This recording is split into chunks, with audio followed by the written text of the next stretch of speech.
What's good, my people? We got another Moore with Devin today. And as always, we're going to be answering some questions. And then we're going to start this off with me, giving some advice about things that I've learned in life from my perspective. So we'll go ahead and get this party started. Appreciate you guys and everybody that comes on these lives and the people who watch them afterwards. Really greatly appreciate it. And like as I always say, you have any kind of questions, there'll always be a link below or in the Instagram in my profile where you can submit questions for things that you want to know about fitness, nutrition, and mindset. So we're going to go ahead and get this party started and get this thing going. So what I want to talk about today, specifically is this concept that I've learned about some time ago when it talks about, having inner patience and outer passion, and how, being able to bring those two things together and how it can really transform your life and get you clear and the ability to start moving towards the things that you desire in a really efficient way. And basically, a lot of times we think to ourselves, when you're passionate, you just got to go for it. You know what I'm saying? It's something that's like an emotion that, gets you really going. And then you think to yourself, patience is something that, it's a form of like stillness and, not a lot of movement. So, but really what I have found for myself, and, I'm not to say that I'm perfect with this, and, it's a lot of places that I got to work on with myself when it comes to my patience, I'm saying, and being able to stay, clear and get to where I want to be and just take my time. But what I'm seeing is that when you can get your mental facilities and your emotions within, in a place of patience and, allow yourself to be calm and at ease, within your mind. It's almost kind of like, looking at our mind as like an ocean. And when the waves are super wavy, the sediment comes up and it makes it where things are like unclear, you know what I mean? And it's difficult to make clear decisions, even if you may have a depth of knowledge, the clarity isn't there. And then, but on the outside, when you can take action and be, prompt and passionate about that, thing that you're moving towards, when you can combine those two things together, it creates this synergy of the ability to, take action with a lot of clarity. And most of the time, we don't really look at those things as correlating together or being able to integrate them, within one being, one body. And either, a person is super patient, and then they're, many times don't take action on the things that they desire in life, don't move forward, and they're kind of stagnant. And then there are other people who are so passionate, but they're not thinking clearly and maybe make mistakes and, and jump the gun with things, when it comes to, things that they're trying to move towards. But if you can find that way to find that inner peace, that patience within yourself, within your emotions, but then from there, from that patience and that clarity, take, passionate action, and being able to maintain both of those energies, it's amazing the kind of things that you can do. And, so what I found is, things like meditation, things that are able to allow your mind to get into a place of calmness, really getting your mental facilities in a place of calmness. And then from there, taking those actions, and you'll be in a place of alignment and make better decisions. And I think one of the best ways that you can look at this is a good correlation is like a track runner or a person that's working out in the gym, when you're lifting weights, just take a person who, they're passionate lifting, but their technique is super crazy. Their form is all wild.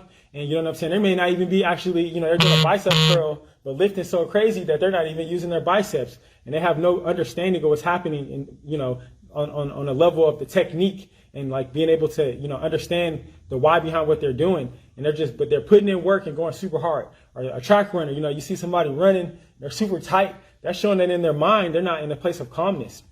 Versus on the contrary, you look at people who are really seasoned in training, they can work out at a high intensity, but they're so calm in their mind. They know exactly what they're doing. They're being able to engage all of the muscle fibers, and they're very intentional about what they're doing. But it takes a lot of calmness and patience within the mind, and then being able to passionately take action.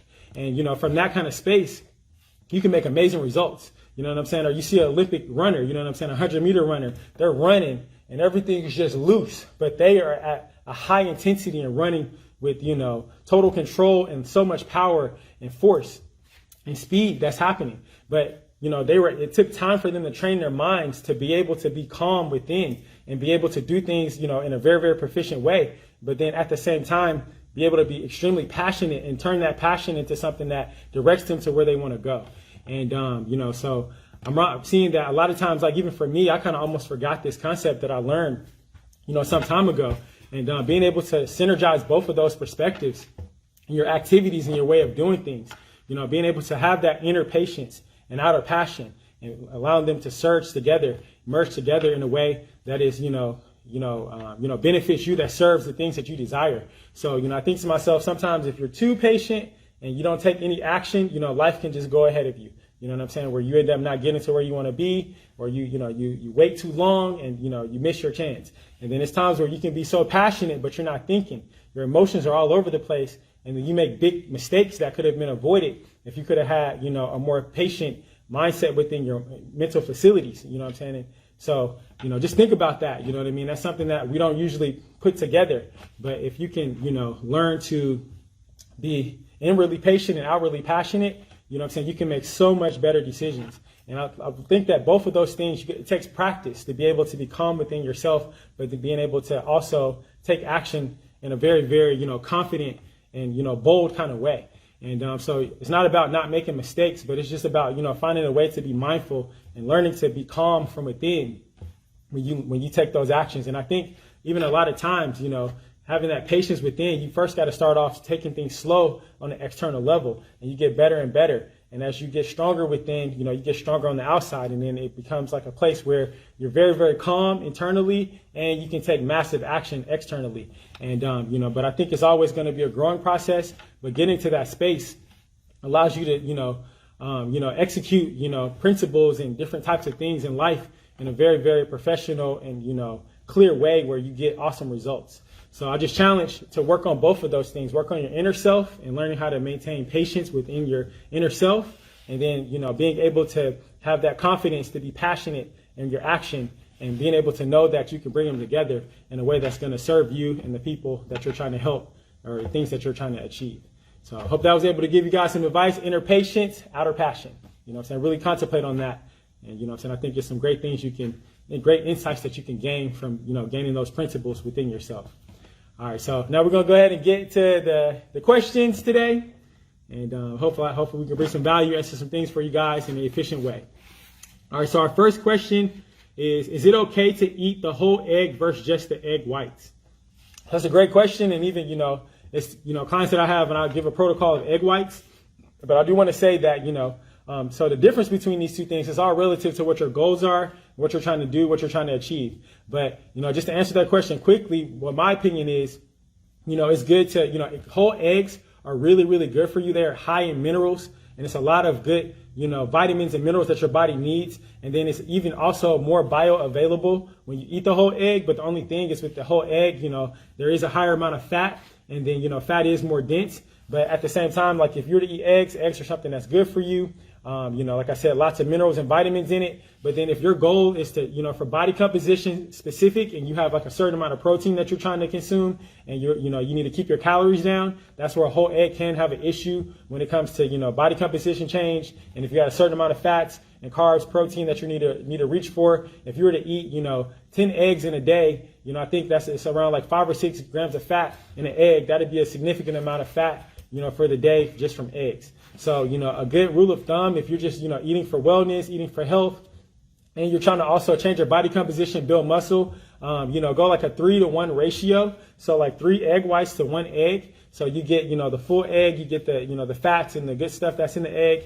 And then from there, you're also being able to get a high amount of protein, and it allows you to, get best of both worlds. But then there are times like for me, and like clients that I have, if they're, they may not want the egg white, the egg yolk, and, they, have the egg white to be able to maximize their protein intake. But there's nothing bad about whole eggs at all. They're really, really good for you. And, high bioavailability when it comes to, absorption of, the protein. And then it's a lot of good minerals and vitamins in it that are essential for your body. So it's all dependent on your goals and what you're trying to do, what you're trying to achieve. And then, so it is okay to eat a whole egg, to answer that question, but it's all relative to, your specific goals, your body, and things you're trying to, what your specific goals are. So then our next question is, I've drastically cut down on sodium intake and saturated fats. What are your thoughts on them? So, specifically, when it comes to, sea salt, Himalayan sea salt, that's not iodized, and all the stuff that's, the good stuff isn't taken out. And then, from there, table salt is set up in such a way that it can like create micro tears in your arteries and things of that nature. So not all salt is, equal, but, Himalayan sea salt, it doesn't have that effect on you, or just, non-iodized salt. Like salt that is like kosher salt, as well as, Himalayan sea salt, things of that nature. They actually have minerals in them, and they're really good for you. And if you're working out and, you're training rigorously, whether you're like running a whole bunch or whether you are, training in the gym, if you're training at a vigorous level, then what happens is, you're not only just sweating out water, but you're sweating out sodium. And a lot of times, people catch cramps and have issues when it comes to their electrolytes and things of that nature. You need sodium to be able to train at your highest level. For your muscles to contract properly, you need sodium. So there's a lot of people who in the bodybuilding world, a lot of people just in general, they stay away from sodium overall, but you need that, especially the more that you sweat. So if you're working out, you need to make sure that you're getting a proper amount of sodium in your body. And it's just relative to your body kind of knows. You don't need to like douse your food with a whole bunch of salt, but you need to keep it in your diet. Like I said, and I think that, a good, sodium is going to be Himalayan sea salt, because it's better for your body overall than just regular table salt. And then when it comes to saturated fats, it's kind of a loaded question, because a lot of things like, pastries and pies and, sausages and croissants and ice cream, milkshakes and, chocolate spreads and things of that nature, they have saturated fats. So it's not so much just fat in those things. It's, like a whole bunch of stuff that is high calorie, not a lot of fiber, really tasty and, easy for you to overconsume. So then from there, you're eating like a whole bunch of fat, carbs, and all kind of other stuff, and it doesn't have nutrients in it. It's not good for your body. And then from there, like it creates issues for you just overall, because you're over-consuming food just in general. But then, there's things like butter and ghee, lard and coconut oil. Like those things alone is actually better than eating, like margarine. And, and they have a high, smoking point. So when you cook with it, it's not going to turn into something that's rancid, like a trans fat, because of the temperature increase. So, so actually, if you had a choice, in my opinion, if you were to go for butter versus margarine, butter is better for you. And, because it doesn't have like the oil that, is bad for your body.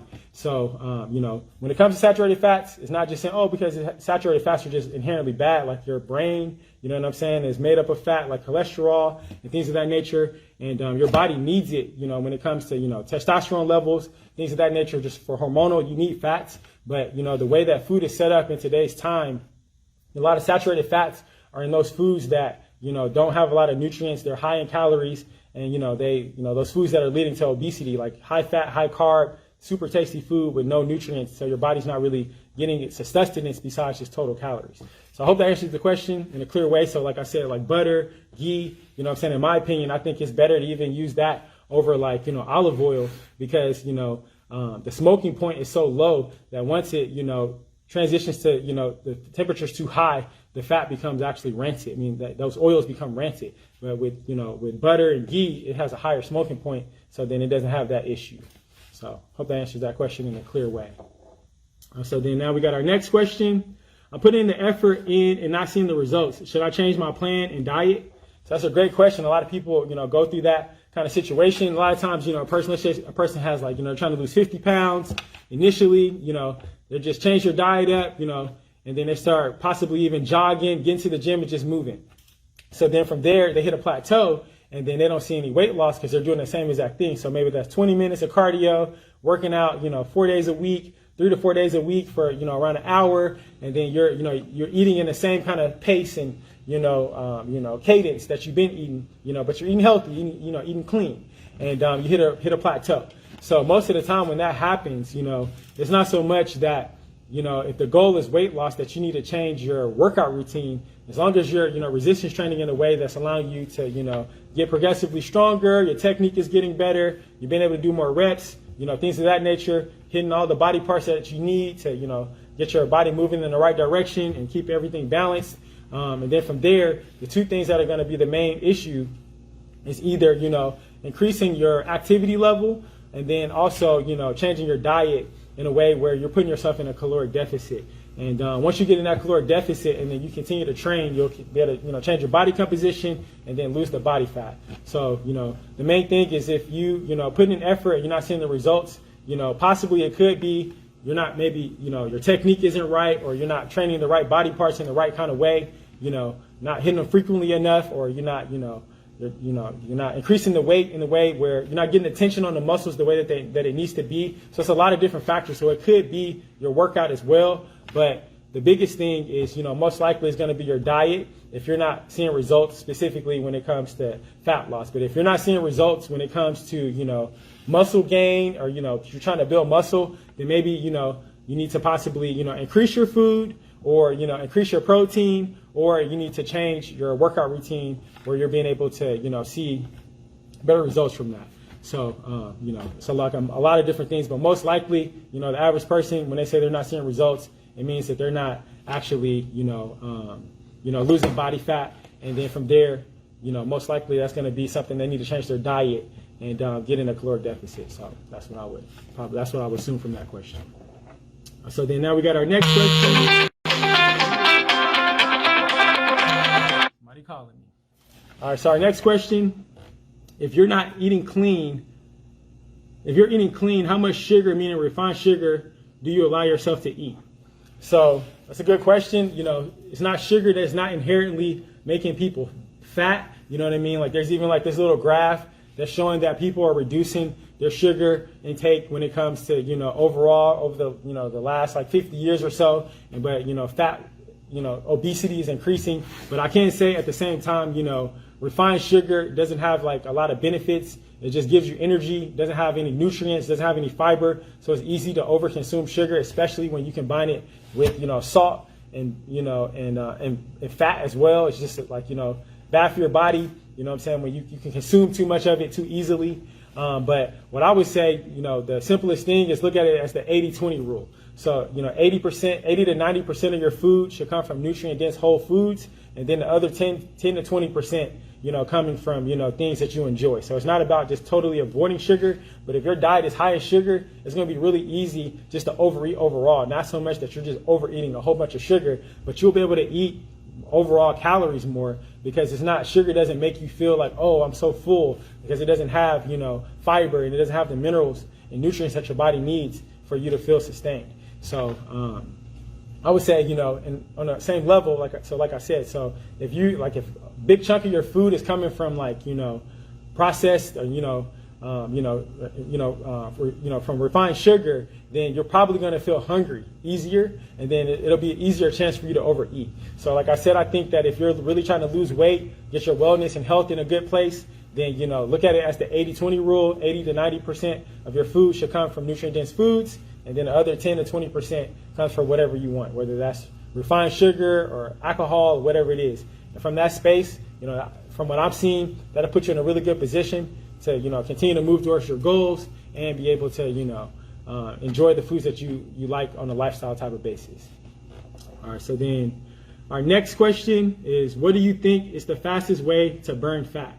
So, this is a question we get. I answer this question over and over. You just got to be in a caloric deficit. But, what I'm saying, if you want to lose fat like rapidly, what I found is like a high protein diet that, a high protein diet that's low in fats and carbs and high in vegetables. You'll be able to retain your muscle really well. You're going to lose a lot of, glycogen. And then from there, your body will start to use body fat as fuel, because you're not going to have that much, those carbs in your body, the glycogen in your muscles. But then from there, you'll be able to continue to maintain your muscle mass. So you'll be able to lose body fat and, maintain your muscle mass, which is going to help you be able to change your composition and specifically lose the body fat, for the most part. And then from there, you got a resistance train. So when I'm really looking to lose body fat really fast, I'm saying, I'm trying to maintain my muscle, for whatever, if it's something I got to get done quickly, or, I'm in the last stages of my, prep, then, carbs are low, fats are low, and protein is high, and then, lots of vegetables.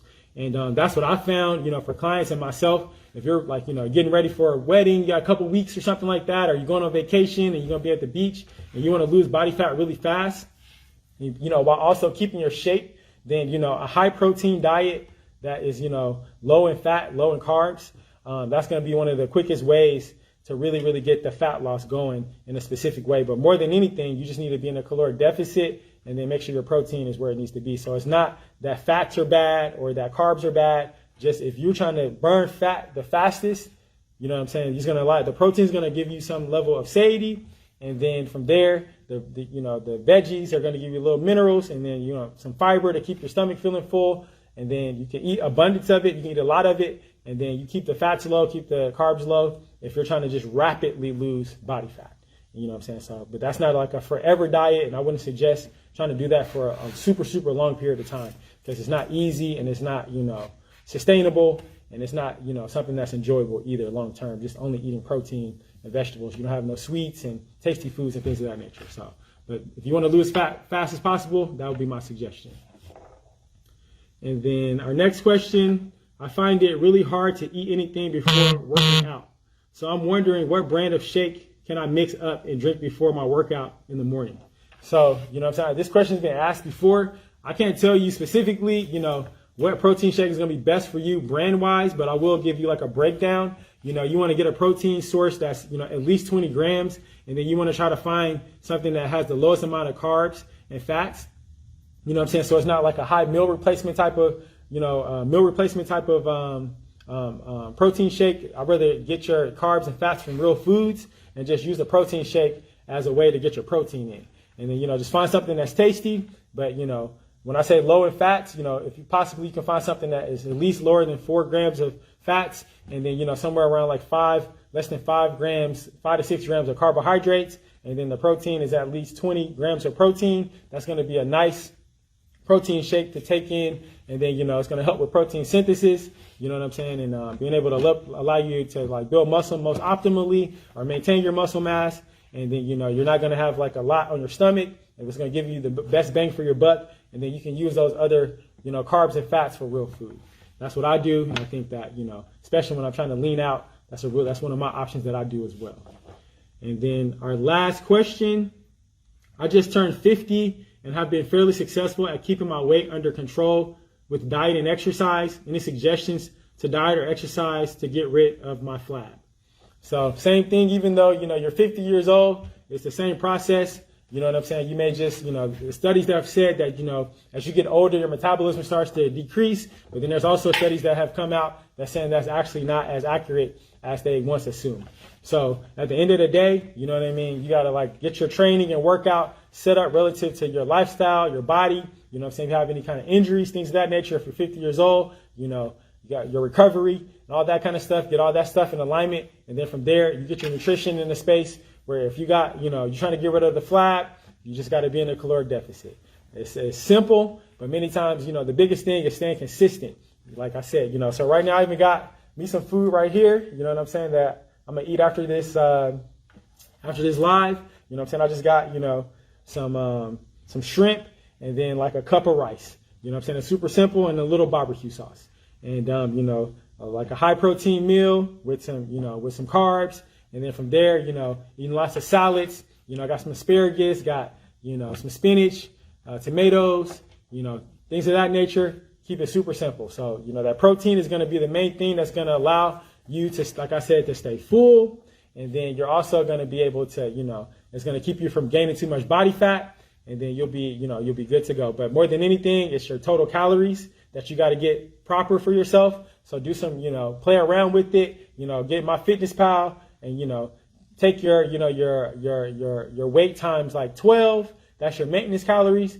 And then from there, you know what I'm saying? See how your body, if you lose weight, gain weight. And this will say you gain a couple pounds over the first 2 weeks of keeping your calories, at maintenance calories times, your body weight times 12. And then, from there, drop it by, about 500 calories. That'll put you in like a solid deficit. If you didn't gain or lose it, if you didn't gain or lose any weight, take your calories down by like about 500 or so, or, maybe take it down by like 250 calories and then increase your overall activity. You know what I mean? And you can play around with it in that kind of perspective until you find that sweet spot where you're losing weight or, changing composition when it comes to, maintaining or even building muscle and losing body fat. So it's pretty simple no matter if you are, 10 years old or you are 50 years old or 60 years old. you got to be in a caloric deficit. You got to stay consistent. But then there's a whole bunch of different other variables that are at play depending on how young someone is and, you know, their activity level, there's their natural activity level that they have. So, you know, you have to get into the details, but more than anything, you know, get your protein about 1 gram per pound if you're not like, you know, obese and like highly overweight. And then from there, or if you are able to find out, you know, what your skeletal muscle is, then you can take it that you can find out, you can get your, you know, protein intake based off of that. And then from there, you know, that's pretty much it. So I want to talk too long on this. You know what I'm saying? I appreciate you guys. As I always say, remember what the mind can conceive and believe, it can achieve. I appreciate it. Thanks, guys.